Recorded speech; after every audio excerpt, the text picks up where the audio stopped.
So at our shelter, Lollipop Farm will pay for the vaccines after working there 6 months. As I said, who gets bit usually? The new workers.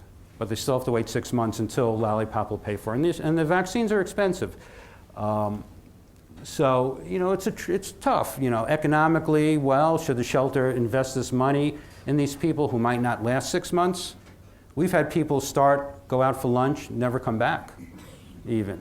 So, do you want to invest all that money? And it's about $900 or so for the pre-exposure series. It's a hard call. At RAS in the city of Rochester, they get vaccinated when they're hired.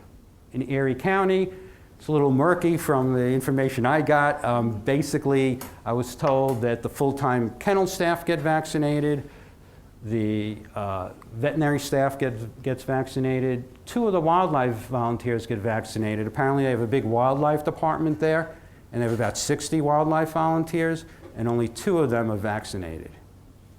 It's nuts. And even with that, Erie County does not pay for titer checks every 2 years to make sure that everyone's immunity is where it should be with rabies. At Denver Dumb Friends League, one of the premier shelters in the country out in Colorado, gigantic budget, they don't vaccinate their staff for rabies there. At Tompkins County here, I was told, I don't know how true it is, this, yes, the staff is vaccinated, but at least the people I spoke to, no one knew the procedure or when they're vaccinated. Do you know? I know that when you're saying random, like some of the staff is vaccinated, the ones who have been there for a particular length of time, although there's no like 6 month written in stone. So it's kind of hit or miss. Mm-hmm. At BARCS, which is Baltimore Animal Rescue and Care Shelter, down in Baltimore, Maryland, where it's also endemic, upon hiring there. What happens in your shelters? Are you vaccinated right away? Anybody?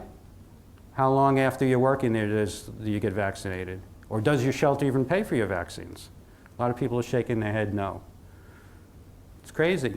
Maybe administration should put their economic resources into you guys instead of coffee and donuts sometimes. So let's talk about the pre-exposure vaccines for a moment.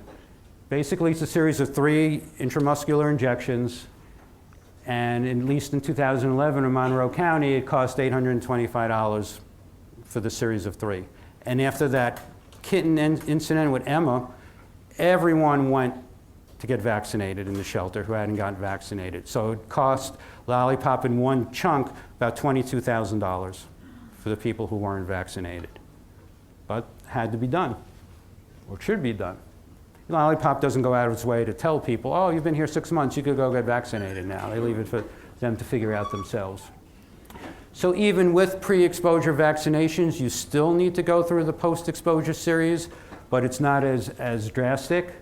You do not need to get the immunoglobulin injection, which I hear is extremely painful.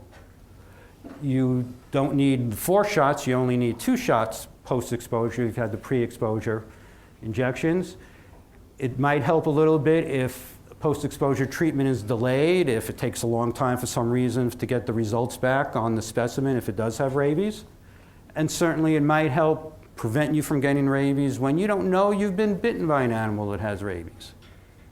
If there was a bat in your bedroom for some reason, and flew out again and you didn't even know it was in there, whatever the case may be, or you had a mild scratch or a bite from an animal that went on its merry way and you never found out it had rabies.